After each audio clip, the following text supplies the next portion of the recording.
أعوذ بالله من الشيطان الرجيم بسم الله الرحمن الرحيم الحمد لله رب العالمين اللهم صل على محمد وعلى آل محمد اللهم إني أسألك الهدى والتقى والعفاف والغنى اللهم آت نفسي تقواها وزكيها أنت خير من زكاها أنت وليها ومولاها۔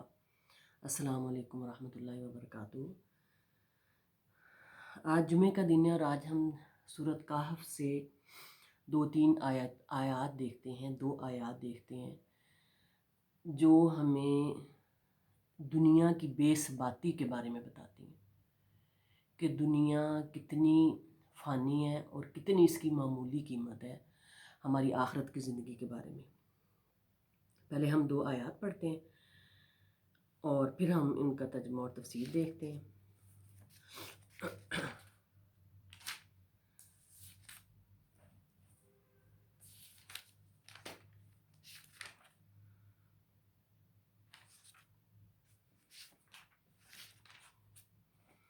جی، سورۃ کہف میں ایک شخص کا قصہ بیان کیا گیا۔ سورۃ کہف میں 4 ٹوٹل قصے بیان کیے گئے۔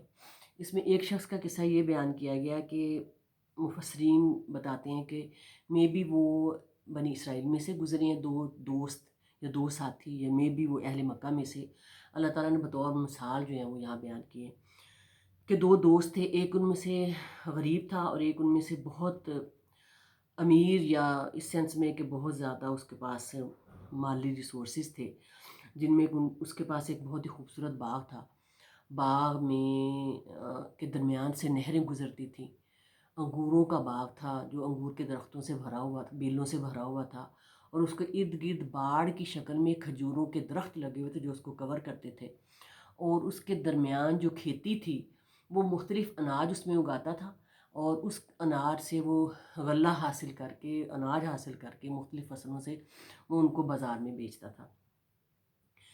یعنی وہ ایک باغ اس کے لیے اتنی قدر و قیمت کا حامل تھا کہ اس سے اسے کھجور، انار، مختلف قسم کی فصلیں، پانی، ہر چیز میسر تھی، اور وہ بہت ہی زیادہ خوشحال تھا۔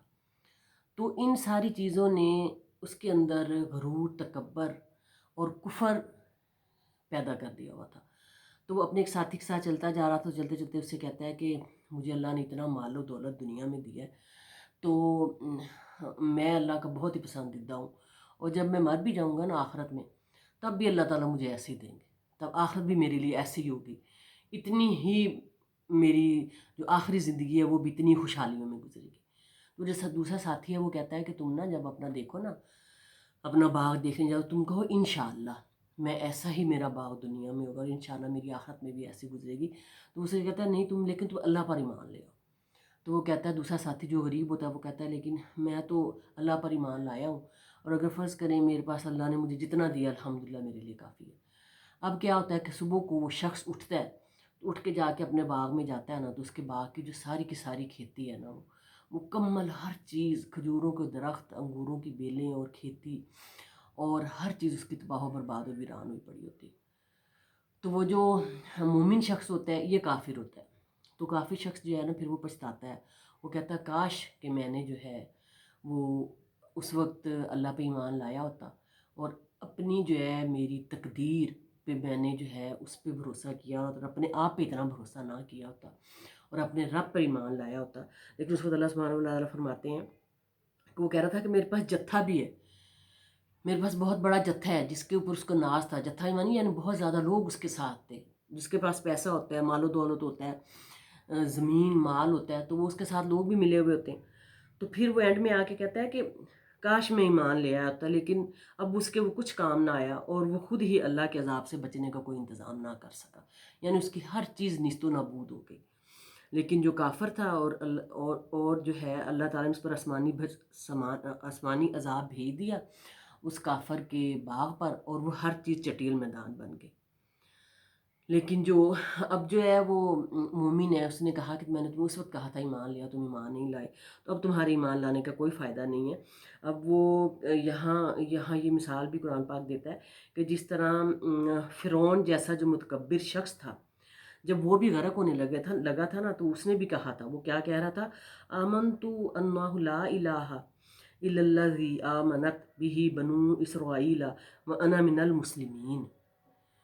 ٹھیک ہے، ترجمہ کیا ہے؟ سورہ یونس کی آیت 90 ہے. میں ایمان لاتا ہوں کہ جس پر بنی اسرائیل ایمان لائے، اس کے سوا کوئی معبود نہیں، اور میں مسلمانوں میں سے ہوں. یعنی بنی اسرائیل میں کہ جو جب اتنے ظلم و ستم اس نے کیے، پھر اللہ سبحانہ وتعالیٰ نے حضرت موسیٰ کے ذریعے اس فرعون کو سمندر میں ڈبویا، تو پھر جب وہ ڈوبنے لگا تو تب اس نے یہ الفاظ بولے. تو تب اس کے یہ الفاظ جو ہے وہ بے فائدہ تھے، تب اس کے یہ الفاظ کوئی نفع نہیں دے رہے تھے. اسی طرح سیم یہی کہا جا رہا ہے کہ یہ جو دنیا کی زندگی ہے نا، وَاضْرِبْ لَهُم مَثَلَ الْحَيَاةِ الدُّنْيَا كَمَاءٍ أَنزَلْنَاهُ مِنَ السَّمَاءِ فَاخْتَلَطَ بِهِ نَبَاتُ الْأَرْضِ فَأَصْبَحَ هَشِيمًا تَذْرُوهُ الرِّيَاحُ وَكَانَ اللَّهُ عَلَىٰ كُلِّ شَيْءٍ مُقْتَدِرًا. وَاضْرِبْ لَهُم مَثَلَ الْحَيَاةِ الدُّنْيَا، ان کے سامنے دنیا کی زندگی کی مثال بھی بیان کرو. کَمَاءٍ أَنزَلْنَاهُ مِنَ السَّمَاءِ، جیسے ہم اتارتے ہیں آسمان سے پانی. فَاخْتَلَطَ بِهِ نَبَاتُ الْأَرْضِ، اس سے زمین کا سبزہ ملا جلا نکلا ہے.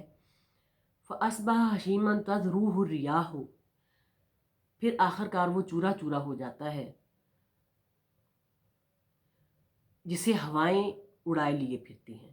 وَكَانَ اللَّهُ عَلَىٰ كُلِّ شَيْءٍ مُقْتَدِرًا، اللہ تعالیٰ ہر چیز پر قادر ہے. یعنی یہاں یہ بتایا جا رہا ہے، اس شخص کی مثال دینے کے بعد یہ بتایا جا رہا ہے کہ دیکھیں دنیا کی زندگی جو ہے نا، وہ بالکل سیم اسی طرح ہے کہ جس طرح دنیا کی بے ثباتی اور ناپائیداری کو یہاں کھیتی کی ایک مثال کے ذریعے سے واضح کیا گیا کہ یعنی کھیتی میں جو لگے ہوئے پودے اور درخت، جب ان پر بارش برستی ہے تو یہ پانی سے مل کر کھیتی لہلہا اٹھتی ہے، پودے اور درخت سب کچھ جو ہے وہ چمکنے لگتے ہیں اور ان میں ایک نئی زندگی آ جاتی ہے. لیکن پھر جب وقت آتا ہے، یعنی کھیتی سوکھ جاتی ہے یا پانی جو ہے وہ نہیں ملتا، یا جب فصل پک جاتی ہے، فصل پک کے کٹنے کے بعد اس کھیتی کی جو حالت ہوتی ہے وہ کیا ہوتی ہے؟ یعنی اس میں اس کو ہوائیں ادھر سے ادھر لیے پھرتی ہیں. ہوا کا ایک جھونکا کبھی اس کو ادھر کر دیتا ہے، کبھی اس کو ادھر کر دیتا ہے. تو سیم یہی کہا جا رہا ہے کہ دنیا کی زندگی بھی ہوا کے ایک جھونکے کی طرح ہے، یا پانی کے ایک بلبلے کی طرح ہے، جو اپنی چند روزہ بہار دکھا کر فنا کے گھاٹ اتر جاتی ہے. اور یہ سارے کے سارے جو اختیارات اور تصرفات ہیں اسی ہستی کے ہاتھ میں ہے جو ایک ہے اور جو ہر چیز پر قادر ہے. یہاں اللہ سبحانہ وتعالیٰ ہماری جو زندگی ہے اس کے بارے میں بتا رہے ہیں کہ ہم جب اس دنیا میں آتے ہیں نا، تو ہم آ کے یوں سمجھتے ہیں کہ جیسے اب ہم نے اس دنیا سے واپس ہی نہیں جانا. تو جب کھیتی اپنے عروج پہ آتی ہے نا، لہلاتی ہے، فصل پکتی ہے، سیم اسی طرح جب ایک مرد اور عورت کی زندگی شروع ہوتی ہے نا، تو جب وہ جوانی میں پہنچتا ہے، شادی کرتا ہے، کمائی اس کی عروج پہ ہوتی ہے، صحت عروج پہ ہوتی ہے اور طاقت عروج پہ ہوتی ہے، بچے اللہ تعالیٰ دیتا ہے، تو اس وقت وہ یہ سمجھتا ہے کہ یہی دنیا میری سارا کچھ ہے. ایک ٹائم پہ عروج آتا ہے. لیکن اللہ سبحانہ وتعالیٰ نے قرآن ہمارے لیے نازل کیا یہ بتانے کے لیے، یہ سمجھانے کے لیے کہ یہ دنیا عارضی ہے، اس دنیا میں سدا کسی نے نہیں رہنا. تو پھر اس کے لیے کرنا کیا؟ اس کے لیے کرنا یہ ہے کہ ہمیں اپنی اس عروج اور اپنی اس صحت اور توانائی کے لمحوں کو بھی ہمیں اچھے طریقے سے گزارنا ہے. ہمیں اس ٹائم کو بھی ہمیں اللہ کے ساتھ کفر کرتے ہوئے نہیں گزارنا. اللہ کے ساتھ کفر ایک تو مکمل اللہ پر ایمان نہ لانا نا، اور ایک اللہ کے ساتھ کفر جو ہے وہ اللہ سبحانہ وتعالیٰ کی ناشکری ہے. ناشکری سے کیا مراد ہے کہ اللہ تعالیٰ ہمیں دنیا میں نعمتیں دیتا ہے تو ہم اس کے شکر گزار نہیں کرتے. المالو اسی کی دوسری آگے آیت ہے 45 تھی آیت نمبر سورۃ الکاف کی، یہ 46 ہے. المال والبنون زینت الحیات الدنیا، مال اور اولاد تو دنیا کی زینت ہے. والباقیات الصالحات خیر عند ربک ثوابا وخیر عملا، البتہ باقی رہنے والی نیکیاں تیرے رب کے نزدیک ثواب کا باعث ہیں اور اچھی توقع کے لیے بہت بہتر ہے. یہ آیت ہمیں بہت کچھ بتاتی ہے، بہت کچھ بتاتی ہے، اور سب سے اہم جب ہم اس دنیا میں آ جاتے ہیں نا، تو اور خاص کر وہ شخص جس کو اللہ تعالیٰ بیٹے دے دیتا ہے، 3 4 بیٹے ہو گئے، 2 3 بیٹیاں ہو گئیں، اولاد کی نعمتیں اس کو مل گئیں، گھر بار خوشحالیاں مل گئیں، ہر چیز اس کو مل گئی، تو وہ اس ٹائم کسی کنٹرول میں نہیں ہوتا۔ تو کیا یہاں اللہ سبحانہ وتعالیٰ کیا فرما رہے ہیں؟ مال اور اولاد تو دنیا کی زندگی ہے، یعنی یہاں ان اہل دنیا کا رد ہے جو دنیا کے مال اسباب پر اور قبیلہ اور خاندان پر اور آل و اولاد پر فخر کرتے ہیں۔ یہ جو دنیا کی زینتیں ہیں نا، ان کو بھی اللہ تعالیٰ نے ان کے بھی ایک ایک ایک ایک ہماری نعمت کا حساب لینا ہے۔ اگر اللہ نے ہمیں اولاد دیا نا، تو ہمیں اس اولاد کے پرورش کا بھی امتحان دینا ہے۔ اگر ہمیں اللہ نے مال دیا نا، تو ہمیں اپنے اس مال کے خرچ کرنے کا بھی حساب دینا کہ کہاں خرچ کیا۔ ساتھ والا میرا ہمسایہ جو تھا اور میرے گھر کام کرنے والا ہیلپر جو تھا، کیا میں نے اس کو اپنے ساتھ برابر کا سلوک کیا؟ یا میں نے اپنی اولاد کو تو بستر سے اٹھ کے پانی بھی نہیں پینے دیا، اور ایک چھوٹا سا بچہ جو ہے وہ سارا دن جو ہے وہ میرے گھر کام کرتا رہا۔ یہ چیزیں ہمارے لیے بڑی معمولی ہیں، اور خاص کر ہمارے پاکستان میں بہت معمولی ہیں، لیکن آپ کو پتہ ہے اور ہمیں پتہ ہی نہیں ہے کہ ہمیں اس ایک ایک چیز کا امتحان دینا ہے۔ اپنی اولاد کو، اپنے بچوں کو کام لگائیں، محنت کی عادت ڈالیں۔ اللہ نے جتنا بھی دنیا میں رزق دیا ہو نا، کبھی بھی غرور تکبر میں مبتلا نہ ہو، اور اپنے بچوں کو بھی ہمیشہ یہ سمجھائیں کہ بیٹا یا بیٹی اپنے ہاتھ سے کام کرنا، اس میں کوئی آر نہیں ہے، اور کسی کام میں کوئی آر نہیں۔ ہم اس نبی کی امت ہیں جو اپنے ہاتھوں سے پیوند لگاتے تھے، اپنے ہاتھوں سے جھاڑو لگاتے تھے، اپنے ہاتھوں سے اپنے جوتے سی لیتے تھے۔ تو ہم کیوں نہیں یہ سب کچھ کرتے؟ ہم نے کیوں اپنے بچوں کو تختوں پہ بٹھا کے رکھا ہوا ہے؟ ہم کیوں اپنے بچوں کو عادت نہیں ڈالتے کہ وہ اپنے کام اپنے ہاتھ سے کریں؟ اور جب ہم اپنے بچوں کو اس طرح کی عادت نہیں ڈالتے اور پھر صرف اور صرف لگژریز کی عادت ڈالتے ہیں، تو پھر ہمارے بچے اسی طبیعت کے عادی ہو جاتے ہیں، اور وہ پھر ہمارے لیے بھی نفع بخش نہیں بنتے۔ ٹھیک ہے، دنیا کی زینت ہے، لیکن ہمیں ان کا بھی امتحان دینا۔ المال والبنون زینت الحیات الدنیا، مال اور بیٹے دنیا کی زینت ہے۔ اللہ تعالیٰ ہم سب کو ان نعمتوں سے نوازے، اور اللہ تعالیٰ ہمیں سب کو توفیق دے کہ ہم ان کی تربیت بہت اچھے طریقے سے کر سکیں۔ والباقیات الصالحات، لیکن اور یہ دنیا کی چیزیں کیا ہیں؟ فانی سے کیا مراد ہے؟ کہ یہ جو ہی ہم نے ختم ہونا، یہ ساری چیزیں ہماری یہیں کی یہیں رہ جانی، اور ساتھ ہمارے کیا جانا ہے؟ ساتھ ہمارے جانا ہے جو عمل ہم نے نیک کیے۔ اب جو باقیات صالحات میں یہ کون کون سی ہیں؟ ان میں نماز، تسبیح و تحلیل، تکبیر و تحلیل، اور اعمال صالح اور اعمال خیر سارا کچھ آتے ہیں۔ ان میں تمام نیکیاں شامل ہو جاتی ہیں۔ ان میں فرائض اور واجبات، سنتیں، نوافل، اور جو ہم ان میں نماز، روزہ، حج، زکوٰۃ، صدقہ جو ہم اللہ کے راستے میں خرچ کرتے ہیں، ہمارا اچھا اخلاق، یہ سارا کچھ ہمارے ساتھ جانا ہے، اور یہ اصل میں رہنے والی نیکی ہیں۔ کیونکہ دیکھیں نا، دنیا کی زندگی تو کسی کی 30 سال، 40 سال، 15 سال، 6 سال، 60 سال، 70 سال، میکسیمم 100 سال، وہ بھی کوئی ایک آدھا ہی پرسن ہوتا ہے۔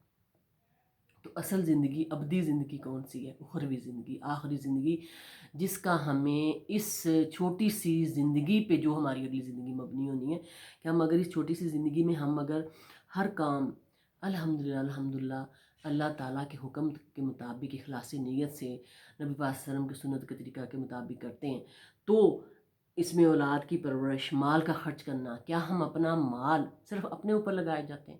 کیا ہم اپنا مال صرف اپنے گھروں کی ڈیکوریشن کے اوپر لگائے جاتے ہیں؟ کیا ہم اپنا مال ہر وقت ہم اسی سوچ میں رہتے ہیں کہ آج میں نے ڈرائنگ روم کا یہ ڈیکوریشن پیس لینا ہے، آج میں نے وہ لینا ہے، آج میں نے وہ لینا ہے؟ یا ہم اس سوچ میں رہتے ہیں کہ اب میں نے یہ رقم جمع کر کے کسی نہ کسی غریب شخص کو عمرہ کروانا ہے، کسی غریب شخص کی بیٹی کی شادی کرنی ہے، کسی غریب شخص کو حج پہ بھیجنا ہے؟ ان چیزوں کی کوئی لمٹ نہیں، جتنی مرضی لیتے جائیں لیتے جائیں لیتے جائیں، ایک چیز لیں گے اگلے دن اس سے جی بھر جائے گا، پھر جی بھر جائے گا۔ اور مطمئن دل کب ہوگا؟ جب ہم اللہ کا ذکر کریں گے۔ اللہ بذکر اللہ تطمئن القلوب، اللہ کے ذکر، خبردار بے شک دلوں کا سکون اللہ کے ذکر میں۔ صحیح ہے، یہاں اسی انہی آیات کی جو ہے تائید میں سورۃ تغابن کی 2 آیات ہیں، وہ اس سے بھی زیادہ تھوڑی سی خطرناک ہیں۔ سورۃ تغابن کی آیت نمبر 14 ہے، یا ایھا الذین آمنوا ان من ازواجکم و اولادکم عدوا لکم فاحذروہم وان تعفوا وتصفحوا وتغفروا فان اللہ غفور رحیم۔ اے ایمان والو، تمہاری بعض بیویاں اور بعض بچے تمہارے دشمن ہیں، بس ان سے ہوشیار رہنا، اور اگر تم معاف کر دو اور درگزر کر جاؤ اور بخش دو تو اللہ تعالیٰ بخشنے والا مہربان ہے۔ انما اموالکم، آیت نمبر 15 سورۃ تغابن، انما اموالکم و اولادکم فتنہ واللہ عندہ اجر عظیم۔ تمہارے مال اور اولاد تو سراسر تمہاری آزمائش ہیں، اور بہت بڑا اجر اللہ کے پاس ہے۔ یہ بھی سیم دونوں آیات جو ہیں یہ سورۃ کہف کی آیات کی تائید کر رہی ہیں کہ یہاں جو ہے یہ کچھ جو یہ خاص کر جو پہلی ان آیات کا پس منظر یہ ہے، سبب نزول یہ ہے کہ جب اللہ کے نبی پیارے حبیب حضرت محمد صلی اللہ علیہ وسلم کو مکہ سے مدینہ کی طرف ہجرت کا حکم ہوا تو کچھ مسلمان جو ہے وہ جانا چاہتے تھے، لیکن ان کی بیوی اور اولادوں نے ان کو روک لیا، ان کو روکا، ان کو جانے نہیں دیا۔ اور جب وہ وہاں واپس گئے، پھر ہجرت کر کے دوبارہ مکہ گئی، تب تک جو وہاں کے مسلمان تھے نا، جو نبی صلی اللہ علیہ وسلم کے ساتھ ہجرت کر کے گئے تھے، وہ ان کے دین اور ایمان بہت راسخ ہو چکے تھے اور وہ ان لوگوں سے بہت آگے ہو گئے تھے۔ تو پھر ان مسلمانوں کو نا اپنی بیوی اور بچوں پہ بہت غصہ آیا، ان کو اتنا غصہ آیا کہ انہوں نے ان کو سزا دینے کا ارادہ کیا۔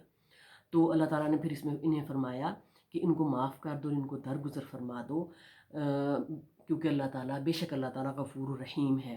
انما اموالکم و اولادکم، بہت ہی بڑی بات ہے، بہت ہی بڑی بات ہے، بے شک تمہارے مال اور تمہاری اولادیں سراسر تمہاری آزمائش ہے۔ ٹھیک ہے، اب اولادیں اور مال کس طرح آزمائش ہیں؟ جو تمہیں کسب حرام پر اکساتے ہیں اور اللہ کے حقوق ادا کرنے سے روکتے ہیں۔ یعنی ایسی بیوی ہے جو اپنے شوہر سے کہتی ہے کہ تمہاری تنخواہ میں مجھ سے گزارا نہیں ہوتا، کہیں سے بھی پیسہ لے کے آؤ۔ اب وہ کہیں سے پیسہ کہاں سے لائے گا؟ ایک شخص ہے، وہ گورنمنٹ آفیسر لگا ہوا ہے، اس کی 60 70 80 90 لاکھ روپیہ تنخواہ ہے، تو وہ اس کی بیوی کہتی ہے نہیں، تمہارے ساتھ کے جو دوست ہیں وہ تو مہینے کا 5 لاکھ کما کے لا رہے ہیں، تو تم جو ہو وہ تم صرف مجھے 50 60 ہزار روپے رکھ کے بیٹھے ہوئے۔ ایسی بیوی ہے شر، ایسی بیوی ہے فتنہ، اور ایسی اولاد ہے فتنہ جو اللہ کی، جو تم سے اپنی ڈیمانڈیں کرتی رہتی ہے، جو تمہارے کہنے میں نہیں ہے، اور اگر تم ان کو اللہ کی اطاعت کرنے کے لیے کہتے تو وہ تمہارا حکم ماننے کے لیے تیار نہیں ہے۔ تو ایسی ساری اولادیں اور سارا مال فتنہ نہیں ہے، کچھ بعض اور کچھ کا مطلب یہ وہ اولادیں، وہ بیویاں جو تمہیں حرام مال پہ اکساتی ہیں اور اللہ کی نافرمانی میں اکساتی ہیں۔ تو کہا جا رہا ہے کہ تم ایسی مالوں اور بیوی، ایسی اولادوں اور بیویوں کی اطاعت مت کرو۔ مطلب یہ ہوا کہ مال اور اولاد جہاں اللہ کی نعمت ہیں، وہ انسان کی آزمائش کا بھی ذریعہ ہے۔ اس طریقے سے اللہ تعالیٰ دیکھتا ہے کہ کون میرا اطاعت گزار ہے اور کون نافرمان ہے۔ یعنی اس شخص کے لیے جو مال اور اولاد کی محبت کے مقابلے میں اللہ کی اطاعت کو ترجیح دیتا ہے، اس کی اللہ کی نافرمانی سے اجتناب کرتا ہے، اس شخص کے لیے مال اور اولاد نعمت ہے۔ لیکن وہ شخص جو مال اور اولاد کی محبت میں دین، اپنے جو ہے وہ دین اور اسلام کے جو احکامات ہیں ان کو کراس کرتا ہے، ان کی حدود توڑتا ہے، تو اس کے لیے مال اور اولاد فتنہ ہے۔ صحیح ہے، مثلاً فرض کریں چھوٹے بچے ہوتے ہیں، موسٹلی مائیں جو ہیں ان کو جب کہا جاتا ہے نا، جب اولاد ہو جاتی ہے، شادی ہو جاتی ہے، ایک لڑکی ہے، وہ بہت نمازی ہے، پرہیزگار ہے، اولاد ہو گئی ہے، شادی ہوگی، بچے ہو گئے، تو سب سے پہلا ہر لڑکی کا ایکسکیوز ہوتا ہے، ہائے اللہ میرے چھوٹے چھوٹے بچے ہیں، رات سونے نہیں دیتے، صبح اٹھنے نہیں دیتے، میرے کپڑے ناپاک ہوتے ہیں، میں نماز نہیں پڑھ سکتی۔ یہ کہاں کا ایکسکیوز ہے؟ آپ 2 منٹ میں تیار ہو کے نہا دھو کے آپ شاپنگ کرنے جا سکتی ہیں، آپ آدھے گھنٹے میں تیار ہو کے بچے کو تیار کر کے آپ اپنے پیرنٹس کے گھر جا سکتی ہیں، آپ جسٹ 2-3 گھنٹے میں کوکنگ کر کے ہر کام ختم کر کے سنیما مووی دیکھنے جا سکتی ہیں۔ یہ سارا کچھ ہم کرتے ہیں نا، 2-2 گھنٹے بچوں کو اسٹرالر میں بٹھا کے ہم شاپنگ کرتے ہیں نا۔ ذرا یہاں اپنا جائزہ لیں، تو کیا ہم اپنے کپڑے پاک کر کے اللہ کا قرب حاصل کرنے کے لیے کیا ہم دن میں 5 نمازیں نہیں ادا کر سکتے؟ اور مرد جو سارا سارا دن دکانوں پہ بیٹھتے ہیں، کیا وہ سارا سارا دن کام کرتے ہیں؟ کیا ان کے پاس دن میں 5 وقت کے لیے نماز کا ٹائم بھی نہیں ہوتا؟ اور اسی اولاد کو وہ بہت بڑے بڑے اسکولوں میں داخل کرواتے ہیں، بہت بڑے بڑے بھاری فیسیں بھرتے ہیں، لیکن قرآن کے علم اور اس کے ترجمہ اور اس کی تفسیر کی طرف توجہ ہی نہیں دیتے، کہ جو اصل مسلمان کا فرض ہے۔ ہمیں اپنی زندگیوں کے بارے میں سوچنا ہے کہ ہم نے اپنے بچوں کو دنیاوی نعمتوں کے ساتھ ساتھ سب سے پہلے مقدم جو ہے وہ دین کی تعلیم، اللہ کی اطاعت، اللہ کا قرب اور نبی صلی اللہ علیہ وسلم کے جو مسنون ان کے سارے زندگی گزارنے کے طریقے ہیں ان پر لانے کی کوشش کرنی۔ اپنی اولادوں کی تربیت میں ہمیں حرام مال سے اجتناب کرنا ہے، کیونکہ دیکھیں نا، آپ تو حرام مال کما کے بچوں کو کھلا دیں گے، بچے کھا لیں گے، اور مزے کی بات یہ ہے کہ اس حرام مال کا جو کمائی کا جو گناہ ہے نا، وہ بچوں کو نہیں آئے گا، وہ آپ کو آئے گا، جس نے کمایا ہے، جن پیرنٹس نے کمایا۔ تو پھر خود ہی دیکھ لیں کہ اگر اپنی قبروں میں سانپ بھر رہے ہیں۔ اللہ سبحانہ و تعالیٰ سے دعا ہے کہ اللہ تعالیٰ ہمیں اولاد اور مالوں کی نعمتوں سے بہت وسیع دے، بچے بھی دے، مال بھی دے، اور ان دونوں کو اللہ تعالیٰ کے رستے میں خرچ کرنے اور اللہ تعالیٰ کے رستے میں لگانے کی توفیق دے۔ سبحانک اللہم و بحمدک، اشہد ان لا الہ الا انت، استغفرک و اتوب الیک۔ السلام علیکم ورحمۃ اللہ وبرکاتہ۔